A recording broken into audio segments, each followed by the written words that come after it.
අයිබෝන් ඉතින් ඔන්න කලින් කිව්ව විදිහට කලින් මතක් කරපු විදිහට අපි සිලිකන් ටික දාලා ඉවරලා ක්‍රම දෙකටම දාලා තියෙන. ඉතින් උද්දර වේලියා තියෙන්නේ දැන්.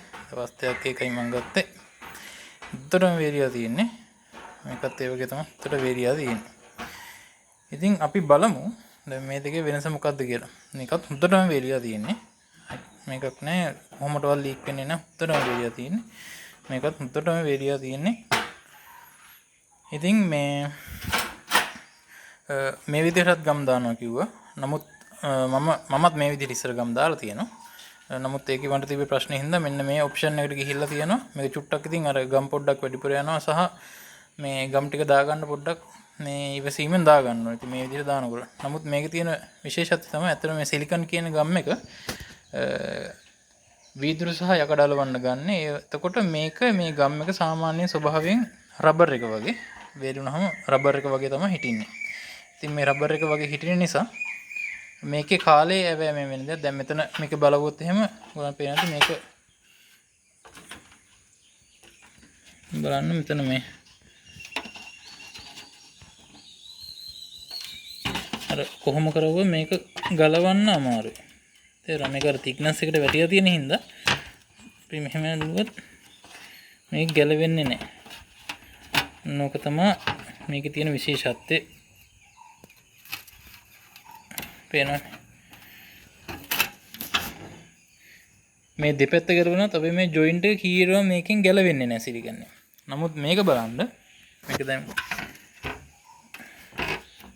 ඔන්නක තමයි මෙහෙම ගම් දාපුවාම වෙන ප්‍රශ්නේ. right මේක ඔන්න මේ විදිහට ගලවලා අයින් කරන්න පුළුවන්. තේරෙනවා?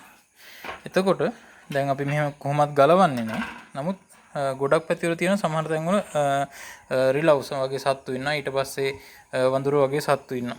ඒ කියන්නේ අපි කරන සයිට් වලත් සමහරක් ඒවා ගම් ටික දාලා පල්ලෙහාට බහලා පහවදා බලනකොට ගම් ටික නැහැ. මොකද අමුයෙන්ම තියෙනකොට උඩට ආපු කට්ටිය මේක ගලවලා ඒ කියන්නේ නිකන් හපනවා කනවා එහෙම තමයි කරන්නේ. නමුත් මේක දැන් එහෙම ගැටලුවක් උන්නේ නැහැ කියනවා. නමුත් කාලය යෑමෙන් මේකේ තියෙන රබර් සහිත ස්වභාවය නිසා කාලයක් යනකොට අවුවට දැන් තහඩුව කොහොම රත් වෙනවා. රත් වෙනකොට මේ ගම් එක ටික මේක ඇකිලෙනවා. මොකද දැන් මේක මෙහෙට ඇදිලානේ තියෙන්නේ. මේ ගානකොට මෙහෙම ඇදිලා තියෙන්නේ. ඇදිලා තියෙන නිසා ඒ ඇදිච්ච එක ටික යනකොට කර වෙනකොට මේ ගම්මේ ගැලවෙනවා. එතකොට ගම් එක මේ එකට එකතු වෙනකොට මෙන්න මේ තැන් වලින් ටික ඉස්සෙනවා. ලූස් වෙනවා. ඊට පස්සේ අපේ බැස්ම තියෙන ලෙවල් කරලා තියෙන මේ පැත්තට නම් මේ පැත්තේ වතුර වදින්න කියන්නේ මාසෙන් දෙකෙන් වෙන එකක් නෙමෙයි. සමහරකට මාස 5ක් 6ක් 7ක් අවුරුද්දක් යන කාලය යෑමෙන් වෙන දෙයක්. මේ වතුර වදින්න මෙන්න මෙතන චුට්ටක් විතර වගේ මොකක් හරි වෙලා බැරි වෙලා මෙතන දැන් අපි ගම් ගන්නවා ඇතුළේ හුලම් බෝල හිටිනවා. ඒ හුලම් බෝලයක් වගේ අහු වුණා නම් එතනින් ලීක් වෙන්න පටන් ගන්නවා. එතනින් ලීක් වෙන්න පටන් ගත්තා කියන්නේ දිගටම අර ගම්මේ කර වෙන්න මේ ගැලවිච්චේ දිගටම ගැලවිලා අයින් වෙනවා. එහෙම ගන්නකොට මේක නිකන් පට්ටේ වගේ සම්පූර්ණයෙන්ම ගැලවිලා එනවා මේ සිලිකන් දානකොට. එතකොට එහෙම නැතුව පුළුවන් නම් මෙන්න මේ ක්‍රමය පාවිච්චි කරන්න 100% තහවුරු කරලා කියන්න පුළුවන්. මේක දැම්මට ලීක් වෙන්නේ නැහැ සහ කල්පයත්ම ඉතා හොඳයි. කල්පයත්ම ඉතාමත් හොඳයි. ලීක් වෙන්නේ නැහැ. මේ ක්‍රමයට වැඩිය මේක ලේසි. ගම් යන ප්‍රමාණය අඩුයි සහ මේ ක්‍රමය ලේසි. තිබ්බා මෙහෙම ගාගෙන ගියා ඉවරයි වැඩේ.